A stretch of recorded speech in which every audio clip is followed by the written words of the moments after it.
There are three key components of a computer system. Operating system. Good morning, everyone. Today we're going to break down chapter 3, which covers the essential building blocks of any computer system and how the operating system acts as the manager for it all. What is computer system? A collection of entities, hardware, software, and humanware. First, what exactly is a computer system? It isn't just the monitor of keyboard. It, it is a collection of three entities, hardware, software, and humanware. These three work is harmony to receive, process, and present information in a way that is meaningful to us. Five major operation. Content, input, storage, processing, control, and output. No matter how powerful or small a computer is, it always performs five basic operations. 1. It accepts data as input.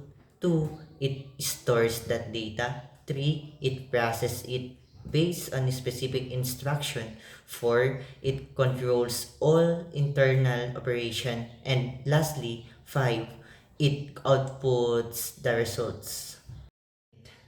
Input unit is used for transfer raw data and control signals into the information processing system by the user before processing and computation.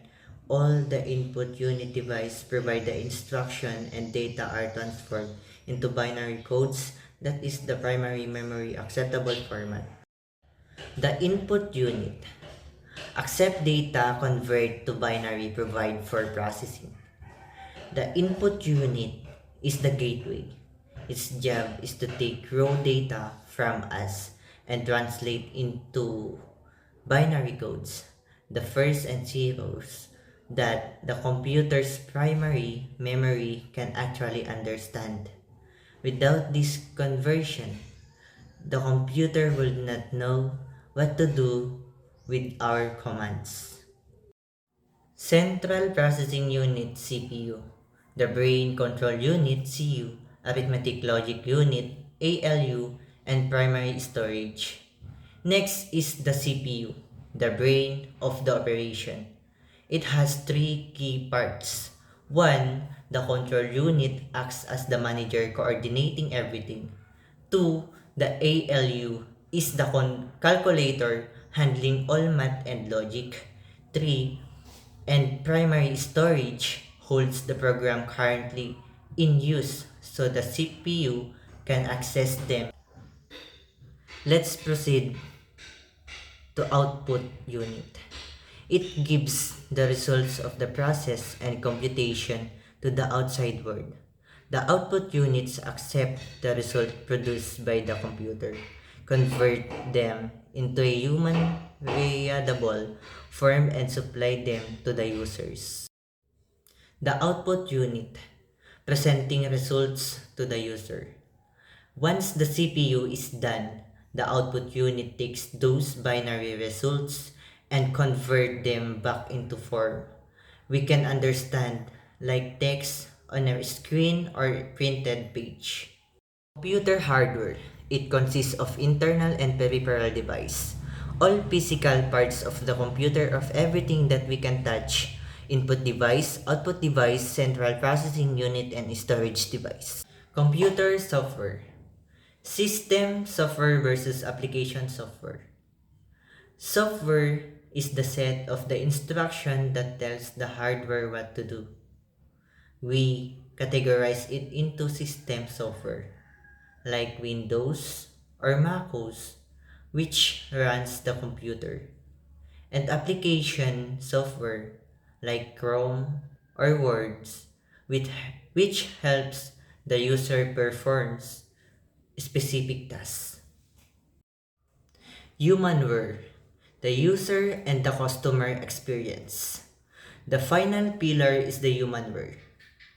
This is often overlooked, but it refers to the person operating the computer.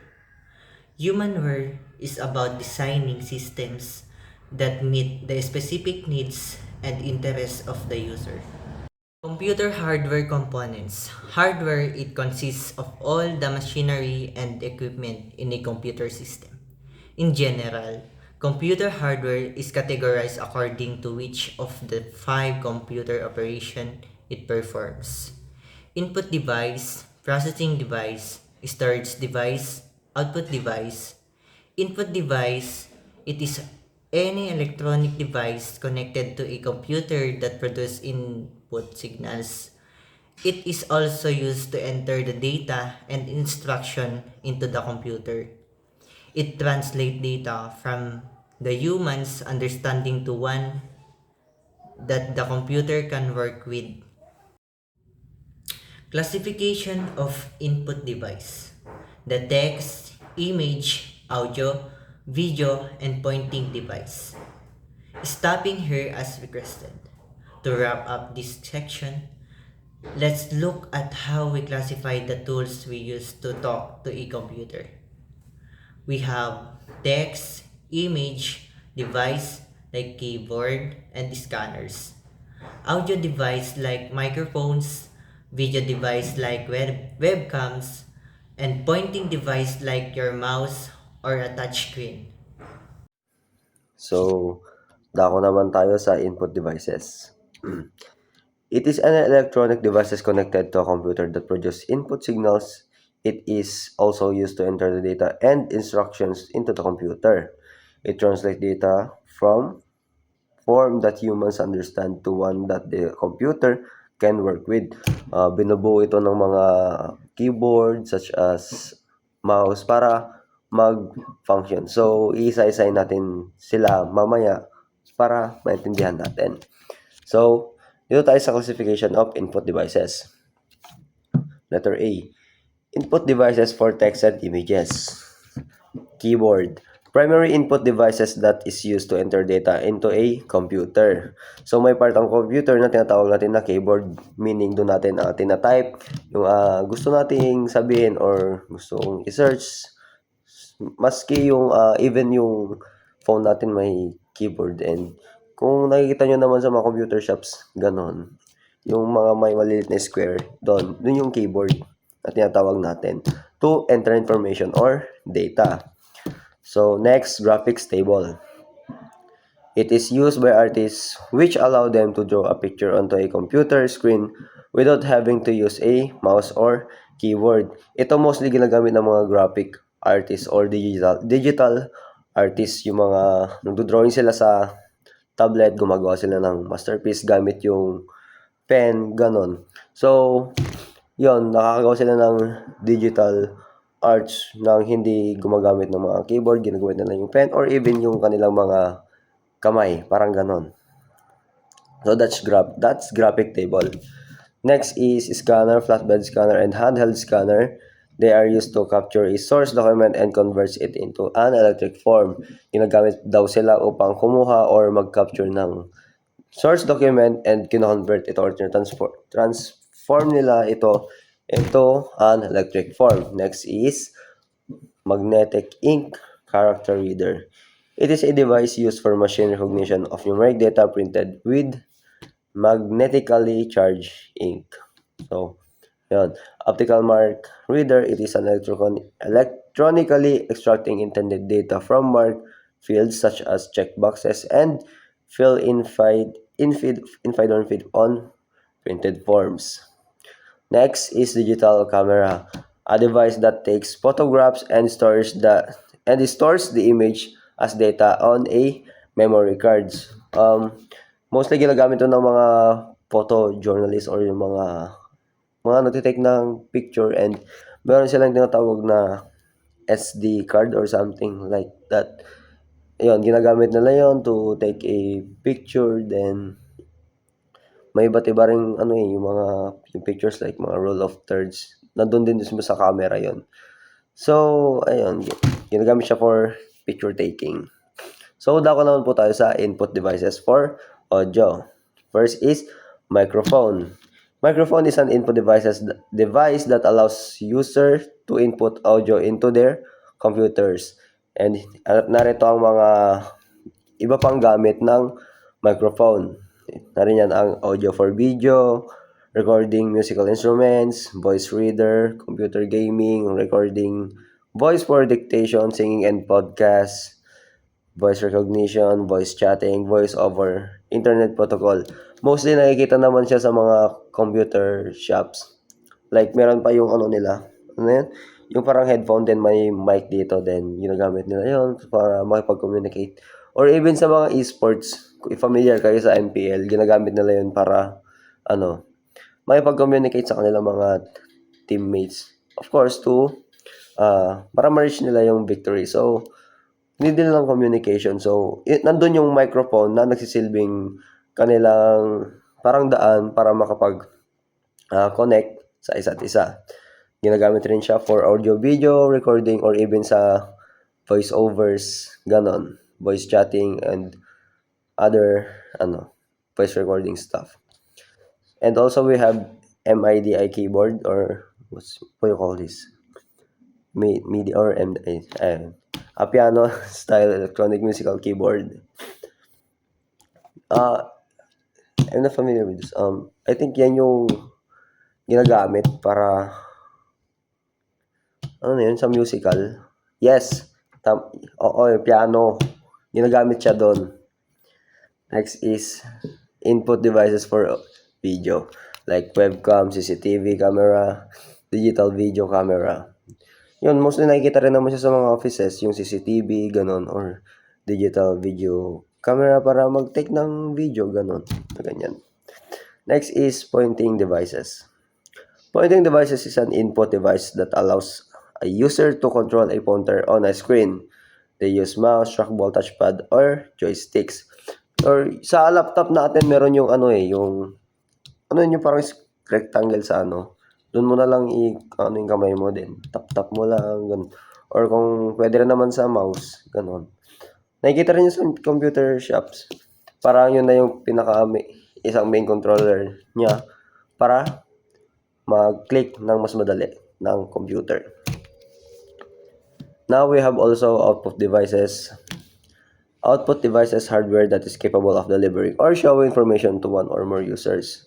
This output can be in two different formats like the soft copy or the visual monitor or sound speakers, while hard copy is an output on a tangible something you can touch, such as printout.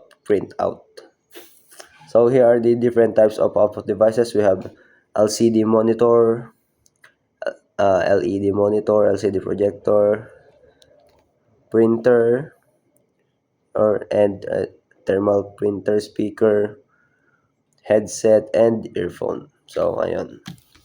So, dako naman tayo sa storage devices.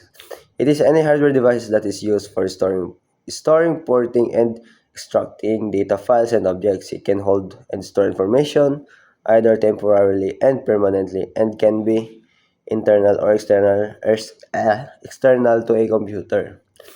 Types of computer storage. So we have primary and secondary. So what is primary storage? Primary storage is the main memory in a computer, meaning yun yung pinaka-memory ng computer. It stores data and programs that can be accessed directly by the processor. And there are two types of primary storage which are RAM and ROM. So let's see the difference. Difference between RAM and ROM. RAM is an acronym for Random Access Memory, which means the data and program in RAM can be read and written, while ROM is an acronym for Read-Only Memory. The data or program in ROM can only read but cannot be written at all. So that's the difference. Kung kay RAM is pwede mo siyang isulat or can be written. Kay ROM naman, hindi siya pwede. Yun ang cons ni ROM. So that's one of their difference. And also, RAM stores data during and after processing. RAM is also known as working memory, while RAM is another type of memory permanently stored inside the computer. Now, the data in RAM can be read, retrieved, or written, stored, while in ROM, all the contents in ROM can be accessed and read, but hindi siya pwedeng baguhin. Meaning, you cannot you call this. You cannot change it, something like that. RAM is a what do you call it? Bleh. Volatile, which means the programs and data in RAM are lost when the computer is powered off. RAM is volatile. It holds the programs and data when the computer is powered off. A computer uses RAM to hold temporary instructions and data needed to complete tasks. This enables the CPU central processing unit to access instruction and data stored in the memory excuse me, very quickly. Programs in RAM have been pre-recorded. Sorry. It can only be stored by the manufacturer once and it cannot be changed. Now we have also secondary storage. Secondary storage is another alternative storage to save your work and documents. This can be removable, internal or external, and it is very useful to store programs and data for future use. It is volatile, basa dito, which means that it does not need power to maintain the information stored in it. So, ang secondary storage ay pwede kang mag-store dito ng mga like files or anything you want for your future use. Kumbaga, if you're not gonna use it now, you can store it right now and use it later. Kumbaga ganon. So, ayan. Another alternative storage to save your works and documents. Secondary storage is non-volatile long-term computer storage for data and applications. Dito naman tayo sa types of secondary storage. Magnetic medium. It is a non-volatile storage medium. It can be types of storage medium that utilize magnetic pattern to represent informations.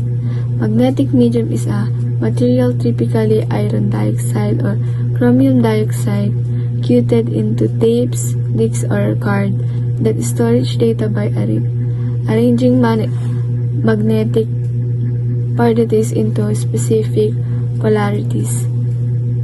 Optical medium. It is a non-volatile storage media hold content in digital forms that are written and read by laser. Optical medium, solid, liquid, gas, or even the vacuum that allowed light and other electromagnetic waves to control through it. Flash memory. It is a solid-state, non-volatile, writable memory that functions like RAM or RAM and a hard disk drive. Ang flash memory is a non-volatile memory that stores data without power or trapping electrons in floating gate transistors and can be electrically erased and reprogrammed in blocks. Dito naman tayo sa parts of a system unit. Number 1, motherboard or main board. The motherboard is the main circuit board holding in the intelligent systems of microprocessor memories. Ang motherboard is a main circuit of board computer. It is a connect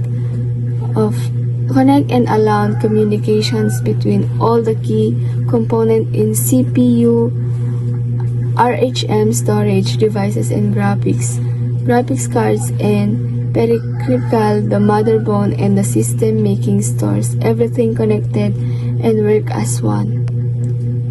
Number 2, the hard disk drive storage or HDD. It is used as a main storage device from program and data when the computer is not being used.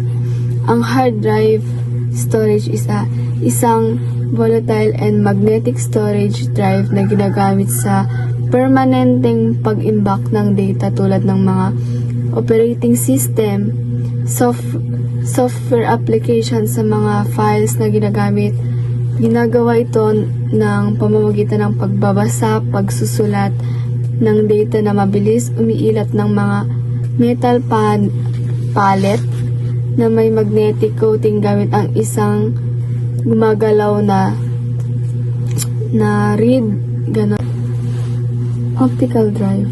A DVD drive allowed removable optical discs to be used as store information. Optical drive. Ang optical drive ay isang bahagi ng computer na gumagawa ng laser upang magbasa at magsulat ng data mula sa CD, DVD at etc. Ginagamit ito sa panonood ng pelikula, pakikinig ng musika, pag-install ng software at pag-save ng files. Sa kasalukuyang mas bihira itong ginagamit dahil napalitan na ito ng USB ngayon at online storage. Number 4, memory or RAM. Memory is a processor's working area. It is here all operation actually take place while the computer is running. Memory or RAM. Ito ay ginagamit upang pansamantalang pag-imbak ng data sa mga programa at machines. Code na ginagamit sa kasalukuyang CPU dahil mabilis itong mag-assess ng CPU ang informasyon, ngunit ito ay vital kaya nabubura ang lahat ng laman nito kapag pinatay at ni-restart. Microprocessor or Central Processing Unit. It is a computer on a chip and a device which actually execute the instructions. The microprocessor is ang CPU ay utak ng computer na kinukuha o ginagawa at isinasagawa ang mga utos upang mapagana ang mga programa at system. Computer power system. It supplies the electricity to all the parts of computer. Ang computer power supply ay isang mahalagang bahagi ng computer na nagko-connect ng mataas na voltahe ng alternating current mula sa saksakan mula sa kuryente tungo sa mababang bolhante ng direct current na kailangan ng CPU, motherboard, graphics at iba pa. Isa pang bahagi ng computer para gumana ng maayos. Heat sinks or fan. It sits on the top the CPU and draw heat into the fans and the heat sinks. Ang heatsink ay isang metal na bahagi, aluminum or copper, na sumisipsip ng init mula sa CPU o GPU. Ginagamit ito ng mga palikpik upang mapalaki ang ibabaw at mabilis mailabas ang init ng computer or CPU. Network card attached to the CPI slot use of a broadband connections like cable or DSL. Ang network card ay isang hardware na tinatawag ding network adapter na may nag-uugnay na computer sa isang network para sa isang internet, pagbabahagi ng files at komunikasyon gamit ang internet cable or Wi-Fi. Sounds cards. It is a computer expansion cards that facilitates the input and output of audio signals to and from the computer under control of computer program. Sounds card ay isang hardware na nagko-connect ng digital audio papuntang analog na tunog at magkabaliktarang para sa mikropono. Graphics card. It is an expansion card whose functions is to generate an output image to a display. Ang graphic card ay mahalagang bahagi ng computer na gumagawa at nagpapakita ng mga larawan at video. Mahalaga ito para sa gaming video, 3D modeling at iba pa, at ginagamit din ito sa Intel upang magbigay at mabilis na performance at maayos na visual. So next guys ay ang chipset. Isipin na lamang natin na ang chipset ay isang control center ng computer natin. So ang ginagawa nito ay sinasabi niya sa mga computer parts kung ano ang gagawin nito and kung paano sila mag-work together. Next naman ay ang cooling fan. So kapag sinabi natin cooling fan, it is for cooling purposes. Dahil alam naman natin na kapag ang computer natin ay mainit, syempre mas mabagal ang kanyang performance. Kaya kailangan natin ng cooling fan. Next naman ay ang CMOS battery. Ito yung small battery na nakalagay sa loob ng computer natin kung saan ang ginagawa nito ay sinesave niya yung date, time, and basic settings ng computer natin. So kapag wala ang CMOS battery is mapo-forget niya lahat ng mga yon. So meron 3 types ng CMOS battery. Ang una ay ang external battery, which is yung pinaka-old type, 'di ba? And nakalagay ito outside the motherboard. Next naman ay ang built-in battery. Kung saan ang battery natin ay permanently attached na ito sa motherboard. And lastly ay ang onboard battery, which is yung pinaka-common type and nakalagay ito directly on the motherboard. So wala silang pinagkaiba, pare-pareho lamang sila ng trabaho. Next naman ay ang Integrated Drive Electronics Controller or ang IDE controller. Siya yung responsible sa pag-control and pag-manage ng hard drive natin and CD-ROM. Ang ginagawa nito ay pinagko-connect niya yung dalawa and controls the hard drive and CD-ROM para ma-read ng computer and ma-write ang mga data nito. Next naman ay ang SATAs or Serial Advanced Technology Attachment Controller. Parang ang ano lang nito is mas upgraded version siya ng IDE controller. So yun lang siya. Next naman ay ang computer software. So ang computer software, isa siyang set of instruction or programs that tell the computer what to do. For examples, yung apps natin, games, and programs like Word or Chrome, ganon.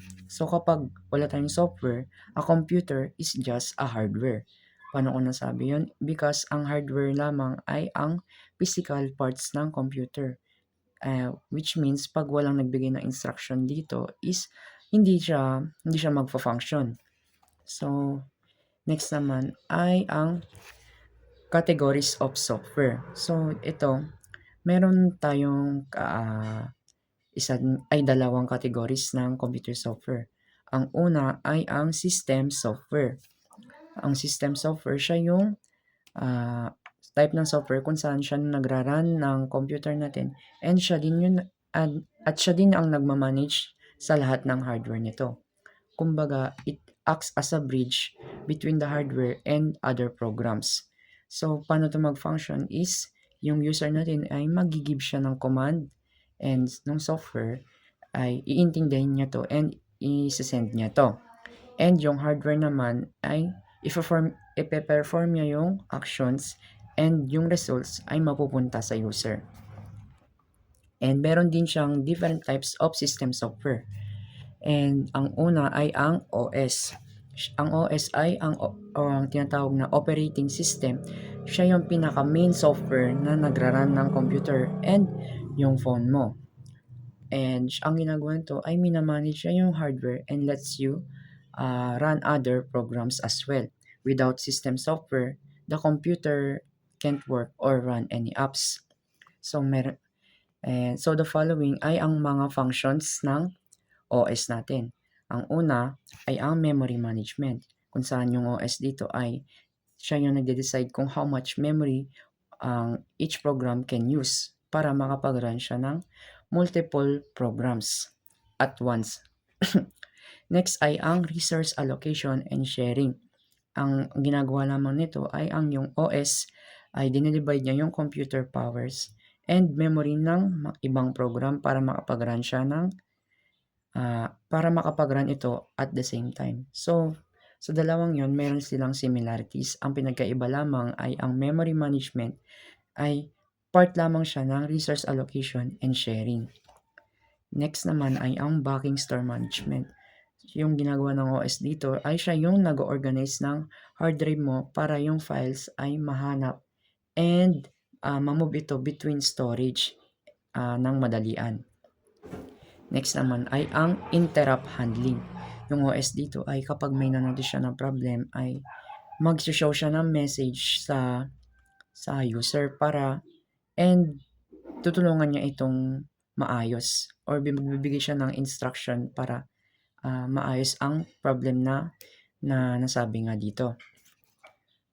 Next is ay ang process management. Ang OS dito is siya yung nag-stops and starts and manages programs and helps them communicate safely. Next ay ang file management.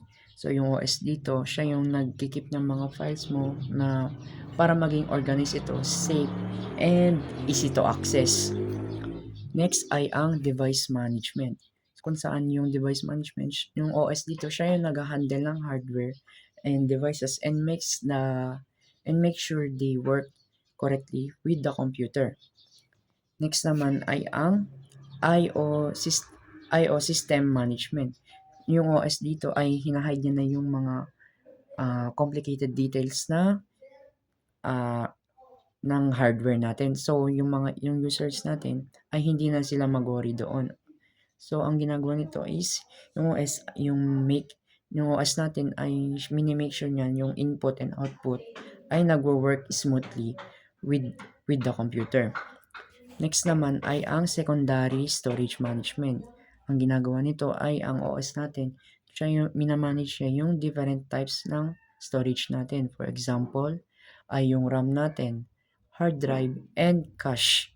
So, yung mga yun ay minamanage niya para yung programs natin ay makapag-use ng data efficiently. And lastly, ay ang security. So kapag sinabi ng security, di ba? It makes the computer tawag dito.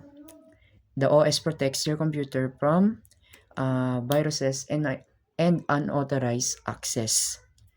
So, sa command interpretation, ito yung part ng operating system na umiintindi ng commands na binibigyan ng user o ng system at ginagawa ito. So, for example, kapag nag-type ka ng command, siya ang translator, iniintindi niya kung ano yung gusto niya mangyari at inuutos sa computer. For example, pinindot ng user yung print file. So, sinasabi ng operating system, gusto niya i-print yung file. So, ang ginagawa ng system as send niya sa instruction to the printer. So, parang teacher din siya na iniintindi yung utos ng principal at sinasabi sa student kung anong gagawin. Yun ang command interpretation. Next one is networking. Meaning, ang networking ay kapag maraming computers na hindi sharing ng memory or hardware, pero nag-uusap sila using network like internet or data. For example, hindi sila magkatabi pero nakakapag-communicate sila. Just like for example, you send a message on Messenger. Your phone and your friends' phones are different devices, but you can communicate with each other using a internet. So parang sa group chat, magkakahiwalay kayo ng bahay pero nag-uusap-usap online. So next one is job accounting. So meaning, ito yung system na nagtatrack ng oras at resources na ginagamit ng users at jobs. Example, parang timekeeper ng computer. Binibilang kung gaano katagal ginagamit ang computer o binibilang kung ilang memory or CPU yung ginagamit. For example, student A used the computer for 2 hours. While the student B is used it for 30 minutes. So parang ang ginagawa ng job accounting ay parang nire-record niya yung information.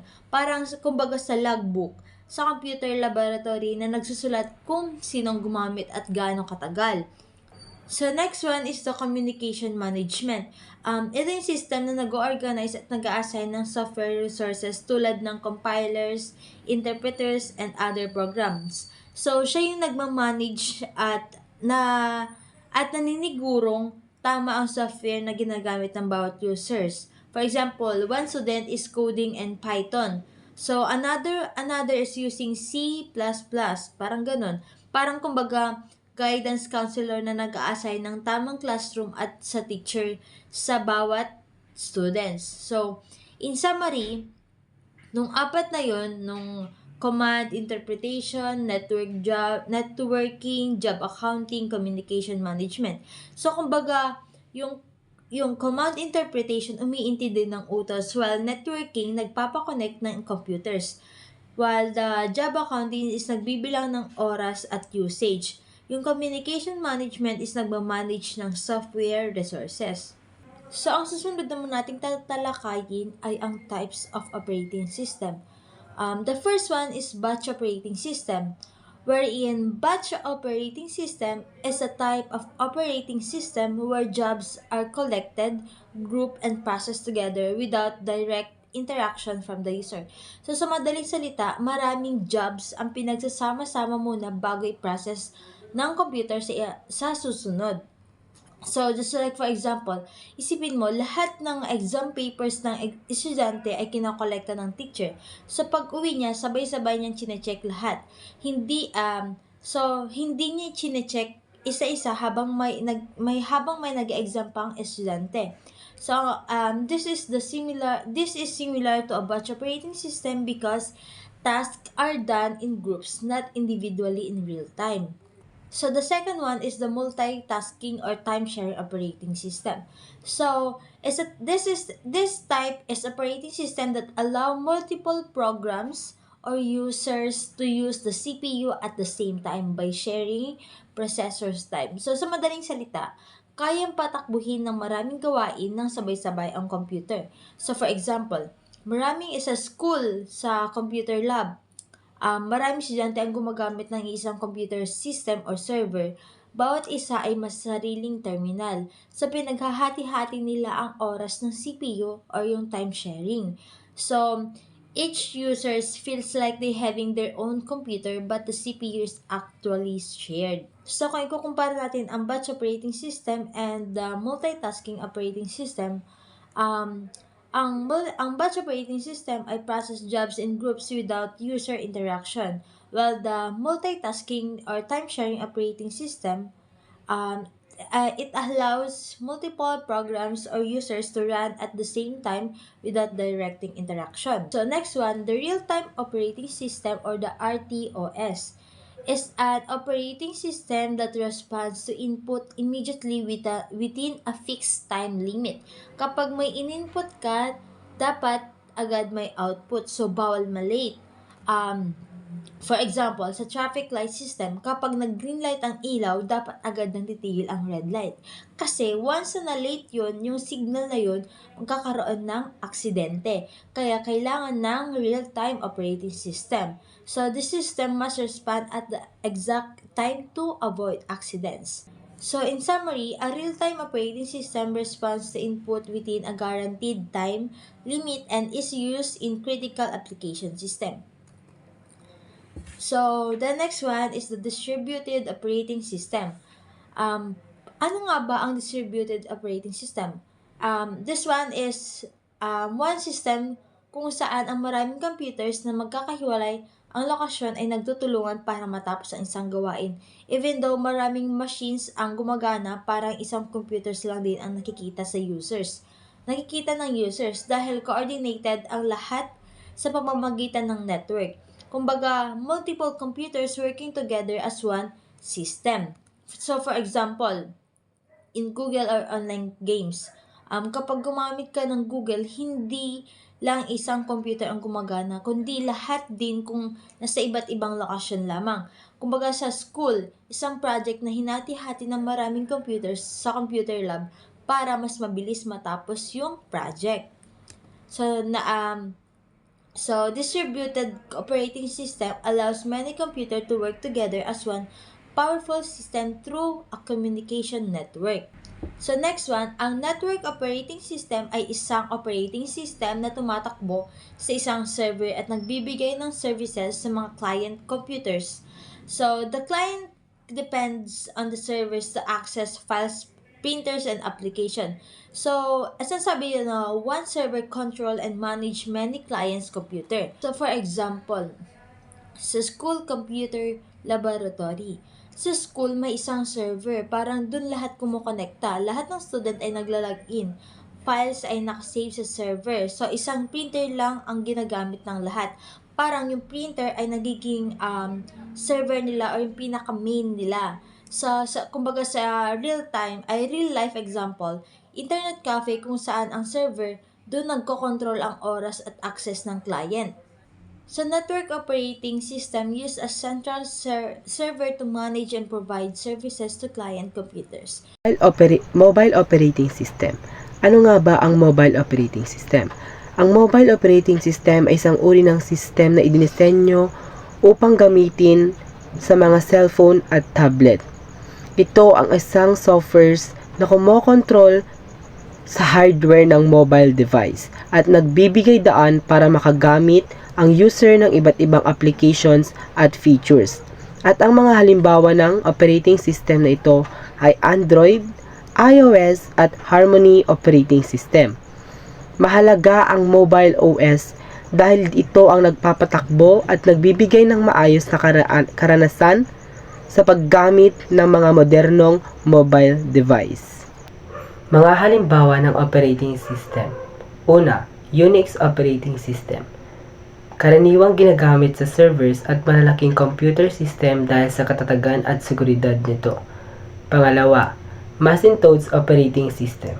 Operating system ng Apple na kilala sa user-friendly interface at mataas na performance lalo na sa creative works. Pangatlo, MS-DOS. Isang text-based operating system na isa sa mga unang OS ng Microsoft. Pang-apat, Microsoft Windows operating system. Pinakamalawak na ginagamit ng operating system sa personal computers. Madaling gamitin at compatible sa maraming softwares. At panghuli, Linux operating system. Isang open source operating system na libre at madalas gamitin sa servers at ng mga advanced users.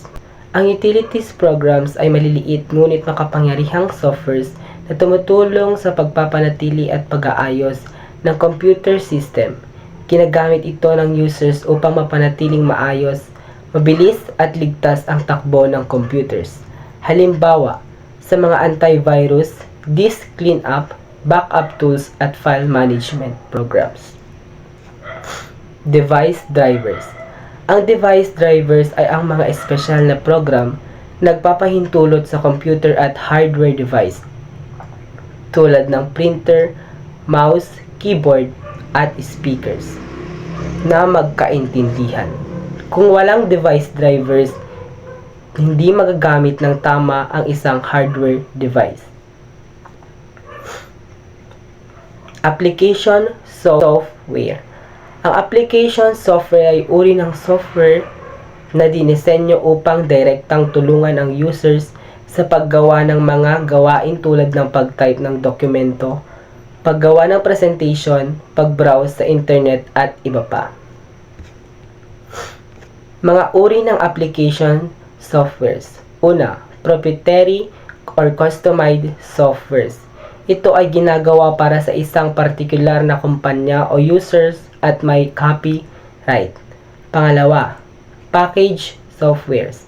Ready-made softwares na mabibili at magagamit ng kahit sino. At mga halimbawa ng application softwares. Una, word processing softwares. Ito ay para sa paggawa at pag-edit ng dokumento. Halimbawa, Microsoft Word. Pangalawa, desktop publishing softwares. Ito naman ay para sa layout at design ng mga brochures, magazines at posters. Pangatlo, spreadsheet softwares. Ito naman ay ginagamit sa calculations ng data analysis at tables. Halimbawa dito ay Excel. Database softwares. Ito naman ay para sa pag-iimbak at pamamahala ng malalaking impormasyon. Presentation softwares. Ito naman ay para sa paggawa ng slideshows, halimbawa mga PowerPoint. Internet browsers. Ginagamit naman ito sa pag-access ng website. Halimbawa na lang ang mga Chrome at Firefox. Email programs. Ito naman ay para sa pagpapadala at pagtanggap ng electronic mail. Graphic programs or pixel-based. Ito naman ay para sa pag-edit ng mga image gamit ang pixels. Halimbawa, Photoshop. Graphic programs or vector-based. Ito naman ay para sa paggawa ng scalable graphics tulad ng logos, halimbawa Illustrators. At ang panghuli ay ang communication softwares. Ito naman ay para sa online communication tulad ng video calls at chat. Capabilities of softwares. Object Linking and Embedding, OLE. Ito ay kakayahang mag-insert ng object mula sa ibang softwares. Halimbawa, Excel charts sa Word. Portability of data. Ito naman ay kakayahang mailipat at mabuksan ang data sa iba't ibang system o devices. At ang pangatlo ay ang upgradability. Ito naman ay may kakayahang ma-update ang softwares upang mapabuti ang features at security. Humanware. Ang humanware ay tumutukoy sa karanasan ng user sa paggamit ng computer system. Nakatuon ito sa kung paano dinisenyo ang hardware at softwares upang maging madali, komportable at epektibo gamit base sa pangangailangan at interes ng tao. These are the different types of humanware. Number 1, computer engineers. Focus on applying and customizing software and hardware solutions to meet the specific needs of different industries such as healthcare, education, or business. Next, software engineers. Develop, design, test, and evaluate computer software to ensure it is efficient, reliable, and user-friendly. Information technology specialists. Plan, coordinate, and maintain computer software, hardware, and networks to make sure systems run smoothly and securely. Website designers specialize in creating website navigation, structure, and visual design to make website easy to use and attractive. Next one is computer technicians. Handle computer and server repairs, hardware setup, software updates, and basic network maintenance to keep system working properly. Next, computer operators. Monitor and control computer systems, especially large systems like mainframes, to ensure daily operations run without errors. System analyst. Analyze technical problems, study system needs, and help set up new hardware or software solutions for better performance. Project manager oversees the entire project life cycle by planning tasks, managing teams, and ensuring the project is completed on time and within budget. Programmer writes, tests, and maintain code, either specializing in one programming area or working different types of softwares. Database Administrator or DBA. Manage database performance, security, data integrity, and backups to ensure information is safe and easily accessible. And the last one is Server Administrator, responsible for installing, maintaining, and monitoring servers to ensure reliable system performance in an organization. And that's all. Thank you for listening.